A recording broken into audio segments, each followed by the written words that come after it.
7 seconds. Oh, 30 seconds.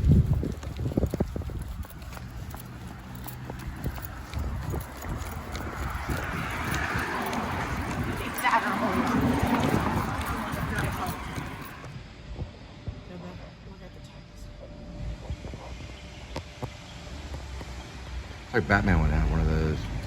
Out there for a while, but I lost him. Pitbull and fighting dog. And I met some good money. I don't give up until I get what I want. Good money.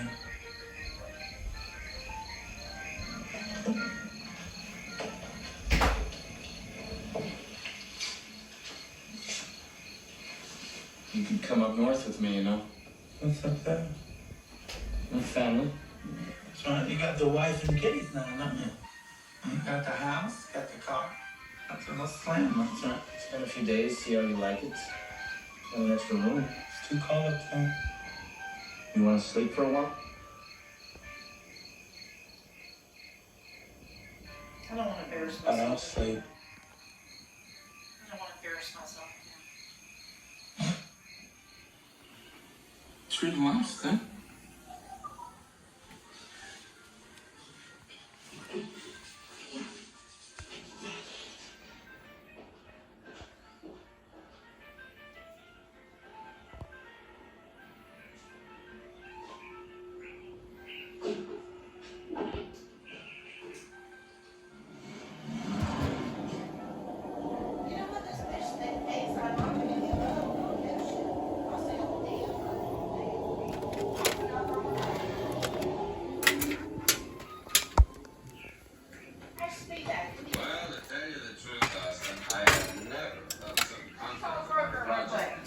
That's Sam Schott. He was the one that came in Absolutely. and asked me if I was okay. Off the ground. Slammed the door. He's passed away. And that means getting a major He was a star, teacher and a somebody valuable. psychoanalyst. But I think we can do it. I really do. Actor Studio.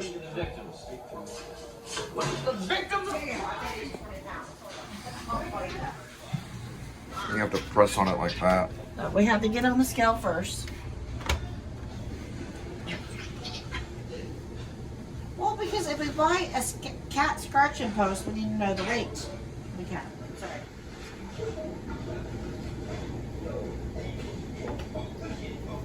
A little bit more.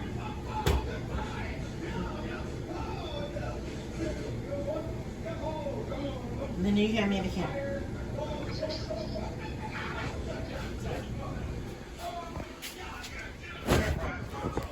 No, you don't sit on my one hand. Oh, and you take the, yeah, I see. You take the difference. Yes. It's probably 20 pounds. Maybe it's okay. You'll know the difference of how much. Just hang on, kitty. Okay. I'll do the kitty weighs 18 pounds.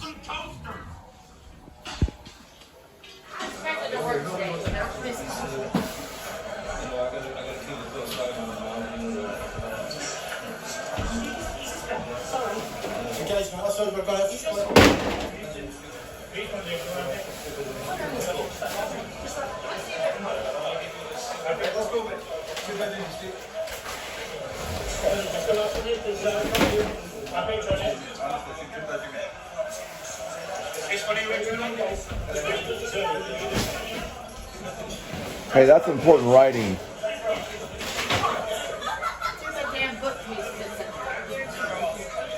The bookcase is not going to fit in there.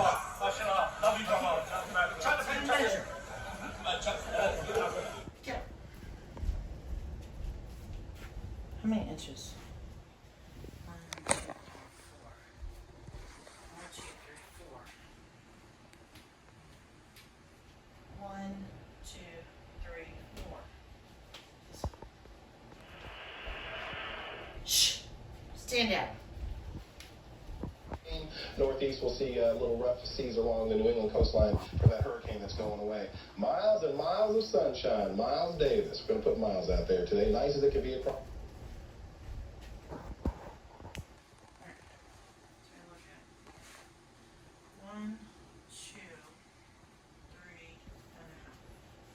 Suck it. Listen, let me tell you something. I'll just throw the bookshelf away. 1, 2, 3. you forget about that, Lee? Forget about the woman. She had green eyes. I know. I know, but you're not gonna get it on with her now.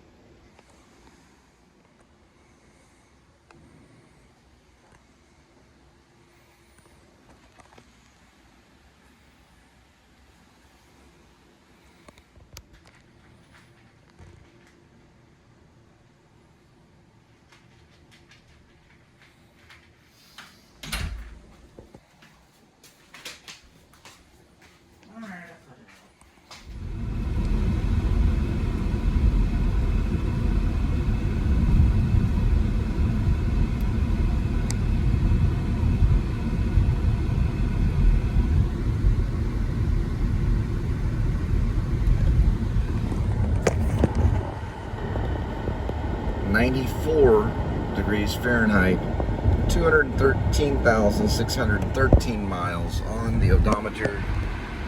It's May 18th, 2024.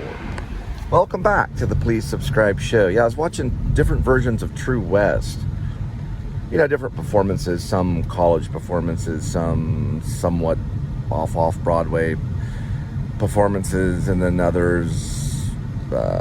Gary Sinise directed a Steppenwolf production, which was directed by, I think, a guy named like Alan Goldstein or something like that. Anyway, it was directed for PBS, which is the best one, and then there's a really good one by the Digital Theater, the Tricycle Theater in London. They're a digital theater that theirs is very, very good. Directed by Brandon or something. I can't think of the name of it. You know, regardless, Austin and Lee are like different versions of Sam Shepard, I think. Austin is kind of the sophisticated screenwriter that can cut a deal for a few $100,000 maybe, which Sam Shepard's early career. This was written in 1980. Sam Shepard did write a few and starred in a few. He was a movie star. Now, Lee is kind of another version of Shepard. So it's like Shepard did wander. He liked to drive across the nation in his car. He wrote a book called Cruisin' Paradise, and he didn't like to fly. He liked to be on the ground. He was a butterfly. So Lee is kind of an extreme version because Shepard did drink. He had ALS, and it was kind of a form of medicine, and he ended up dying from ALS not a few years ago. I think 2017, 18, 19, 20, 22, 23, 24. 7 years ago he's been dead, I think. I have to double check. Anyway, he did help with the right stuff. I don't know if he wrote it. I don't think he directed it. I think he wrote some sequences of it. He did direct a movie called Silent Tongue with River Phoenix, which was kind of a sleeper, and he did play Butch Cassidy, or kind of like a fictional version of Butch Cassidy, towards the end of his life. He did a lot. He was in Black Hawk Down. He started kind of, you could say, with Cowboy Mouth, which is his big breakthrough, with a lady named Patti Smith, who ended up, she was a rock star at the time, but she didn't know Shepard was a very famous, or she didn't know that Shepard was a well-known playwright and had won some Obies and stuff till way later. They were together for a while, and then Patti Smith is still around. She writes children's books. But yeah, True West is his best. So there's a lot of iconic moments and lines, him talking about writing and the authenticity, and how crazy and cheesy the screenplay they're working on is like this cheesy Western that's just, it's like a movie rather than a film. And he was working on a story about love, but Saul Kilmer, who's played by Sam Schock, and, John Malkovich, that version, and it's in the play too. He says, no one's interested in love anymore. So Sam Shepard kind of talking about that. but they're interested in movies. And also the typewriter is thrown away. Because in the 1980s, they were getting ready to switch over to the computer. So they might as well just smash their typewriter. Which I don't know if Sam Shepard liked that. Tom Hanks didn't like it. Tom Hanks loves typewriters. But they smashed the typewriter. I remember seeing a scene production at Texas Wesleyan, and they did that. They smashed a Smith Corona word processor. It's like a typewriter.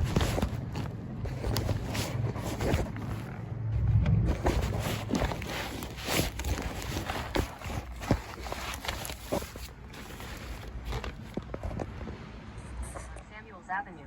You are on the fastest route. You will arrive at 5:27 p.m. First one, 5:27, 10, 4.3.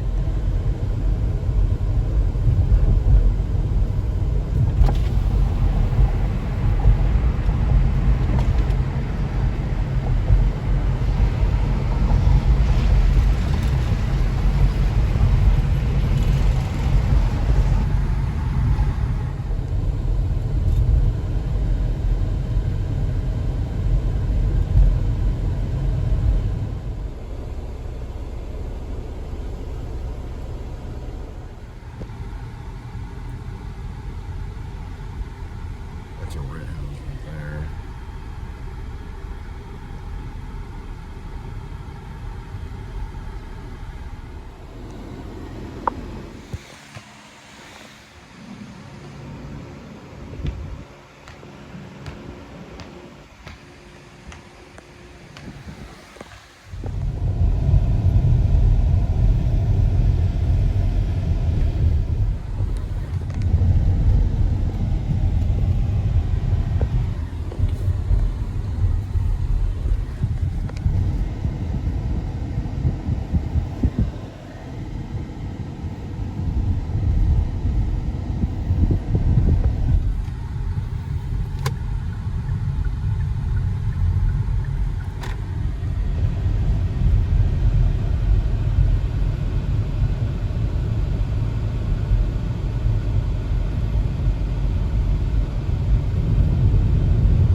Five 5.8, 5.2.8.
Living in the 1984, 85 age, but a lot of people are.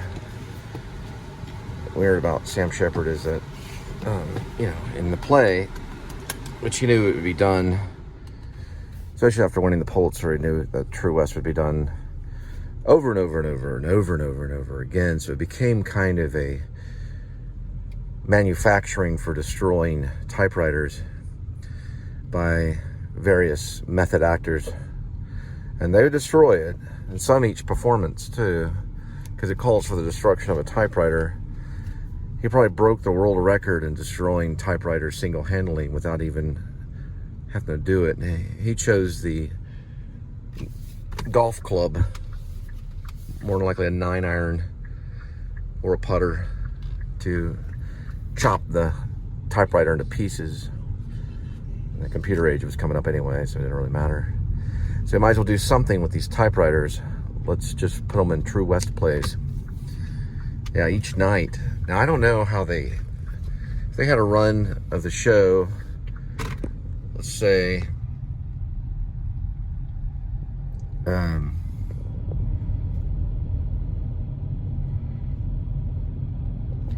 let's say the show ran, I don't know, let's say it was an off-Broadway show, let's just say it ran Thursday, Friday, Saturday, and Sunday, and an occasional weekday, so that's 5. Then a matinee, it could be 7 performances in a week. That thing ran for 2 or 3 months. Say 7, 28, 30, 60. That could be 90 typewriters for the whole performance. They could get them though. Check this one out.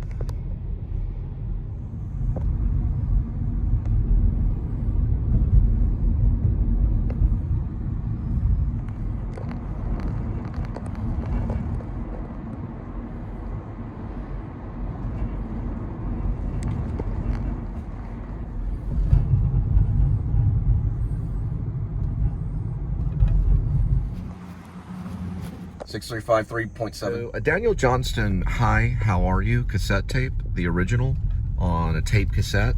It's a $1,400 merchandise. He gave them away for free at McDonald's.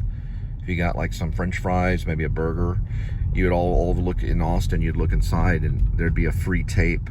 That tape would say, Hi, How Are You? That tape alone is worth $1,400. Don't have to be signed or anything. Now there's replicas, and those can be $12. A replica could be $10, whatever. But yeah, you can do a replica and sell it for $10.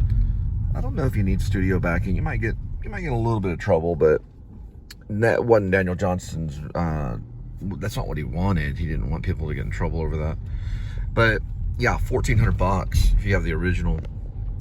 Going to Montgomery right here. Yeah, man, I'm 100% sure. Sometimes even $2,000. Depending on if it was actually reproduced by him, because some of his other tapes are reproduced by Linkletter and some other people. I don't know if Linkletter reproduced them, but he had them. He had originals. He may or may not have, I don't know. But Daniel Johnston would do different recordings. So if one person has a Daniel Johnston cassette tape that he made on his tape player, it was a reproduction, but it was also, it was usually performed originally, so it would not sound exactly like another tape, because he would have 2 of them going at the same time, and then he would play, so there would be usually 2 being recorded at the same time, and then those 2 would be passed out, and then if he did another, he'd do this whole album over again, and then those would be passed out. He was a genius. So if you have a Hi, How Are You, you have a certain recording, an original recording of a certain time he did it. He did it hundreds and hundreds of times, maybe even thousands of times. That's what he would be in the basement doing. He was like a manufacturer of his own music. He manufactured his own music, but there were different recordings, different versions of the same album that he had memorized. He was kind of like an actor. He was kind of an actor, but he was a recording artist.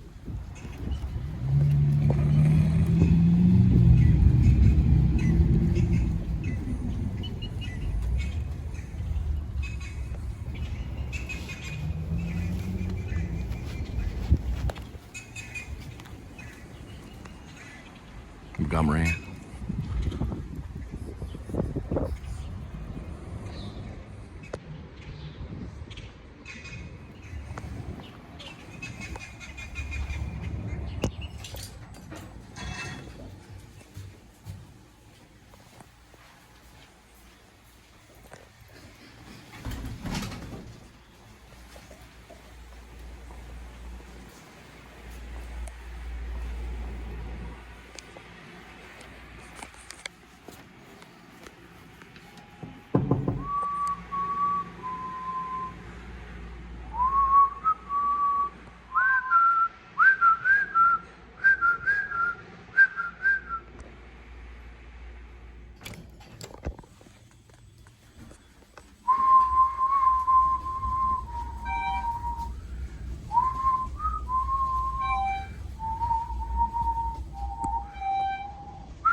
horse is just funny. Just stands there. What's his purpose? Kind of dizzy right now. Go. Spinning in an elevator. If you go down on an elevator and spin around, it's a downward spiral. Kind of like that 9 Inch Nails album they recorded in Sharon Tate's old place before they tore it down and then sold the pig door. It's kind of weird. You go downward and you spin. Downward spiral. And if you go up, it'd be an upward spiral.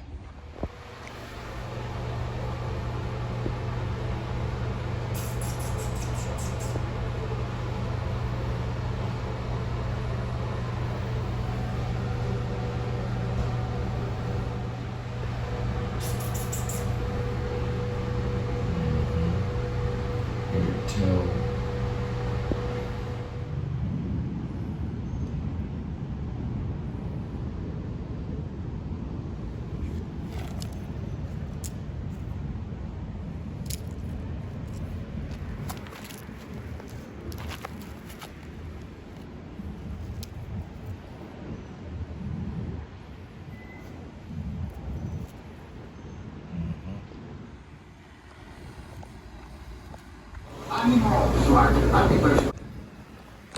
7581.3.